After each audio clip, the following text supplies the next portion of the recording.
Setiap orang memiliki iblisnya masing-masing, hanya perlu satu alasan kuat untuk membangkitkan iblis tersebut dalam diri kita. Itulah apa yang coba digambarkan dalam film I Saw the Devil, sebuah film thriller dari negara Korea yang dirilis di tahun 2010. I Saw the Devil menceritakan seorang intelijen negara yang terjebak dalam dendam pribadi untuk memburu pelaku pembunuh dan mutilasi istrinya. Sepanjang film, kita akan digiring untuk menikmati sensasi setiap penyiksaan yang dilakukan sang tokoh protagonis terhadap pelaku pembunuh istrinya. Film ini mengandung adegan kekerasan yang brutal, darah, hingga potongan tubuh yang ditampilkan secara eksplisit. Disarankan kalian telah cukup dewasa jika ingin menonton film ini secara utuh. Dan halo YouTube, selamat datang di channel Narasinema.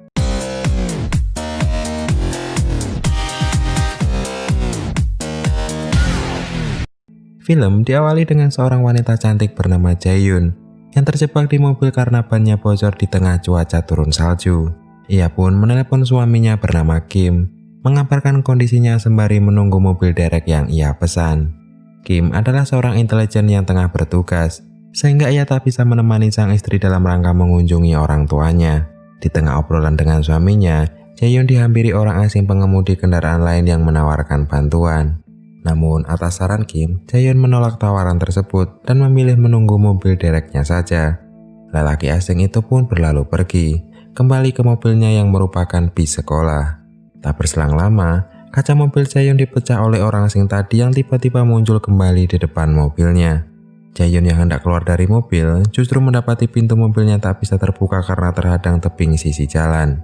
Ia pun hanya bisa pasrah ketika lelaki itu memukul kepalanya berulang kali menggunakan palu dan menyeret tubuhnya keluar untuk dibawa pergi. Ternyata Jaehyun belum mati, ia tersadar dengan kondisi tubuh yang terbungkus plastik di sebuah rumah jagal. Jaehyun kemudian mengatakan ke lelaki itu bahwa ia tengah hamil, dengan harapan psikopat itu akan melepaskannya. Namun, seorang psikopat sudah pasti tak punya empati, ia justru akan menikmati setiap penderitaan dari korbannya. Lelaki psikopat itu pun menyabet goloknya ke tubuh Jaehyun dan kemudian memotongnya menjadi beberapa bagian. Sungguh adegan yang membuat saya mual kala menontonnya.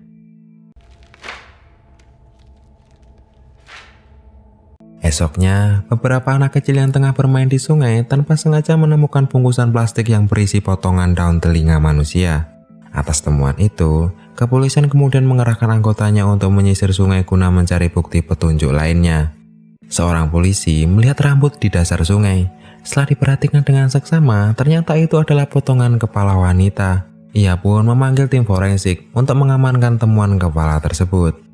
Ayah Jaehyun mendatangi tempat itu setelah putrinya memang terindikasi menghilang sejak tempo hari. Tak hanya itu, Kim juga ikut mendatangi TKP untuk memastikan bahwa kabar potongan tubuh yang ditemukan itu bukan milik istrinya. Namun, seorang anggota forensik yang terburu-buru justru terpeleset sehingga potongan kepala di dalam kardus yang dibawanya harus jatuh menggelinding. Insiden itu pun disaksikan beberapa orang di sekitarnya termasuk Kim. Kim mengenali betul kepala itu. Emosi kesedihannya tak terbendung lagi. Ia tak menyangka istrinya harus bernasib tragis seperti itu. Saat acara pemakaman istrinya, Kim berjanji akan memberikan rasa sakit itu ribuan kali lipat kepada pelaku yang telah merenggut nyawa istrinya dengan keji. Ayah Jaehyun yang ternyata seorang detektif kriminal sangat terpukul karena merasa tak bisa melindungi putrinya sendiri. Ia kemudian memberikan berkas-berkas 4 terduga pelaku pembunuh putrinya yang tengah diselidiki polisi kepada Kim. Kim lantas meminta izin cuti selama 2 minggu, meskipun atasannya bisa saja memberinya waktu cuti lebih lama. Kim kemudian mendatangi rekannya sesama intelijen untuk meminta sebuah alat pelacak. Berbekal berkas-berkas dari mertuanya, ia kemudian mencari satu persatu orang yang dicurigai pelaku pembunuh istrinya. Orang pertama yang ia datangi ternyata sedang vape-vape sambil menonton video Miyabi. Tanpa basa-basi, Kim langsung menghajar pria itu. Kim kemudian menunjukkan foto mobil istrinya, tapi pria itu bersikukuh tak mengenalinya. Meskipun memang bukan dia pelakunya, Kim kembali menghajar pria itu dengan memukul benda tumpul si pria dengan benda keras. Kim meneruskan operasinya dengan mengikuti orang selanjutnya. Di tengah jalan, ia menabrak pemotor yang menjadi targetnya. Namun laki-laki orang itu bukanlah pelaku pembunuh Jaehyun. Di apartemen, Kim mulai sedikit frustasi karena tak kunjung menemukan orang yang ia cari. Tak mau menyerah, ia melanjutkan untuk menyelidiki target ketiga, yaitu orang bernama Yongjul. Sementara di tempat lain, Yongjul sedang mencari korban selanjutnya.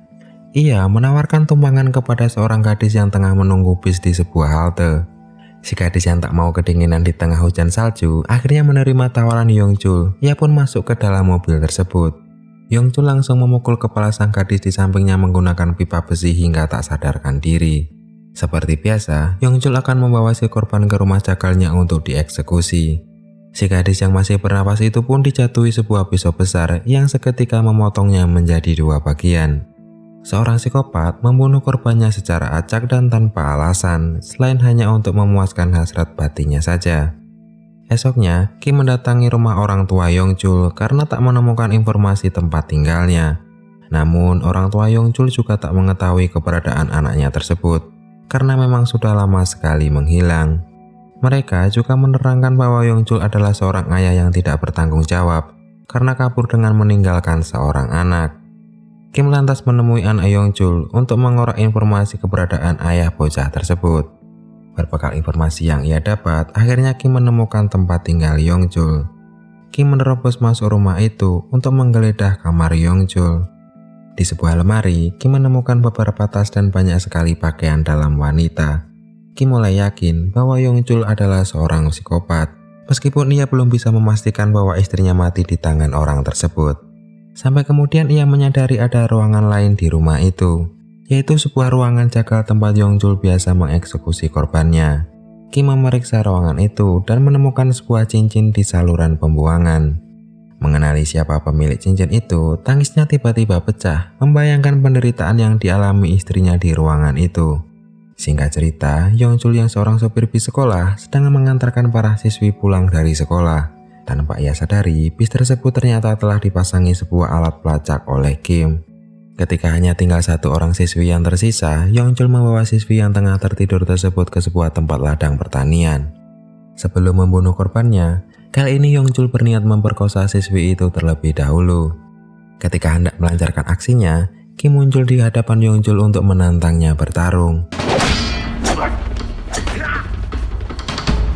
Kim yang seorang intelijen tentu saja tak begitu kesulitan melumpuhkan si psikopat, dan dengan dendamnya yang membara, ia berniat menumbuk kepala Yongjul dengan batu. Sebelum kemudian ia urunkan niat itu dan memilih memasukkan sebuah alat pelacak berbentuk kapsul ke mulut Yongjul. Esoknya, Yongjul kembali tersadar dengan uang cash di dalam amplop yang sengaja ditinggalkan untuk dirinya. Tentu saja ini membuatnya heran dan tak tahu motivasi orang semalam menyerangnya, karena ia memang belum mengerti siapa Kim. Merasa keberadaannya sudah tak aman, ia pun meninggalkan bis sekolahnya dan meneruskan perjalanan menggunakan taksi. Tak suka dengan bualan sang sopir taksi, Yongjul membantai si sopir beserta penumpang lain di kursi belakang. Menggunakan taksi rampasannya, Yongjul menuju klinik untuk mengobati luka-lukanya. Perawat cantik di klinik tersebut menarik perhatian Yongjul untuk menggodanya.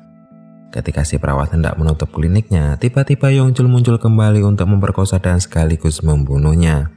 Sementara Kim yang terus mengawasi, sadar bahwa Yongjul hendak melancarkan aksinya kembali. Ia pun menghampiri Yongjul di dalam klinik dan langsung menghajarnya. Bahkan kali ini Kim memotong urat tendon kaki psikopat itu. Yongjul kembali tersadar berada di sebuah tempat dalam taksi rampasannya. Ia sudah mulai curiga bahwa Kim memang sengaja mengikutinya. Ia pun mengecek taksi itu untuk mencari GPS yang melacaknya. Namun ia tak menemukan benda yang ia cari. Semakin membuatnya bingung kenapa Kim bisa terus menemukannya.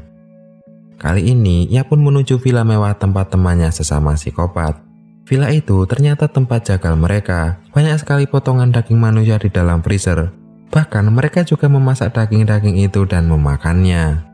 Di sana, Yongjul menceritakan tentang orang misterius yang terus memburunya. Temannya memberitahu bahwa orang itu mungkin saja ingin menuntut balas karena gadisnya menjadi salah satu korban Yongjul. Tak jauh dari sana, Kim terus mengawasi dan mendengarkan percakapan mereka. Ketika salah satu teman Yongjul hendak mengeksekusi seorang wanita, Kim muncul dan menghajar psikopat itu. Yongjul sadar dengan kedatangan Kim, ia lalu menembak Kim menggunakan shotgun di tangannya. Tapi untung saja Kim berhasil menghindarinya. Dengan skill bela dirinya yang terlatih, Kim berhasil membunuh 2 psikopat lain dan kembali melumpuhkan Yongjul.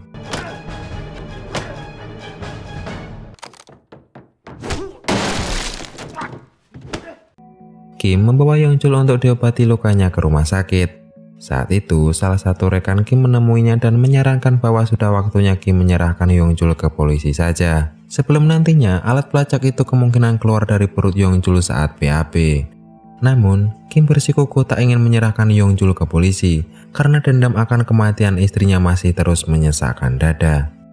Tanpa mereka sadari, Yongjul yang berada di samping mereka ternyata sudah tersadar dan menguping percakapan mereka. Kim kembali melepaskan Yongjul di korong-korong. Namun, kali ini Yongjul sudah paham motivasi Kim memburunya dan mengetahui cara agar Kim tak bisa menemukannya lagi. Ia kemudian menuju sebuah apotek untuk mencari obat pencahar. Setelah ia berhasil mengeluarkan alat pelacak dari dalam perutnya, ia kemudian menantang Kim untuk menentukan siapa pemenangnya dalam permainan tersebut. Kim kemudian menuju titik lokasi GPS itu berasal. Sayang, Yongjul sudah tak berada di sana lagi. Ia kemudian dihubungi rekannya, mengabarkan bahwa Yongjul menelpon polisi untuk menyerahkan diri setelah urusannya selesai. Dari sini, Kim menduga bahwa Yongjul akan membunuh keluarga istrinya yang tersisa. Ia lantas bergegas menuju rumah mertuanya. Dugaan Kim benar. Di waktu bersamaan, ternyata Yongjul telah menganiaya mertua Kim berserta adik iparnya. Kim yang sampai di TKP mendapati mertuanya tengah sekarat dan adik iparnya yang telah meregang nyawa.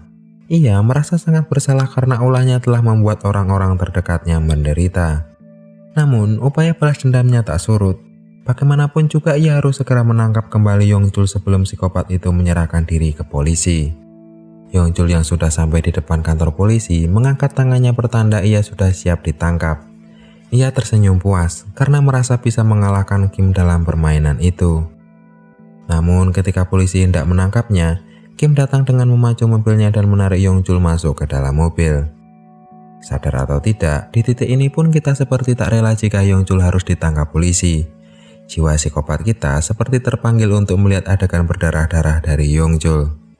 Singkat cerita, Kim menuju rumah jagal tempat Yongjul biasa mengeksekusi korbannya. Di sini terjadi percakapan antara mereka berdua yang cukup menguras emosi. Kim kemudian menusuk pipi Yongjul menggunakan obeng. Yongjul yang tak menunjukkan ekspresi ketakutan membuat Kim frustasi karena merasa penyiksaan itu seakan sia-sia. Kemudian Kim menggantung pisau besar di atas leher Yongjul menggunakan tali yang dikaitkan ke sebuah pintu, sementara ujung talinya digigit Yongjul. Kim lantas meninggalkan tempat itu. Di waktu bersamaan, keluarga Yongjul datang setelah sebelumnya dikabari Kim. Ayah Yongjul yang hendak membuka pintu merasa pintu itu ditahan sesuatu. Itu tidak lain karena Yongjul berusaha menahan tali agar pisaunya tak terjatuh. Namun, pintu itu pun berhasil dibuka dari luar.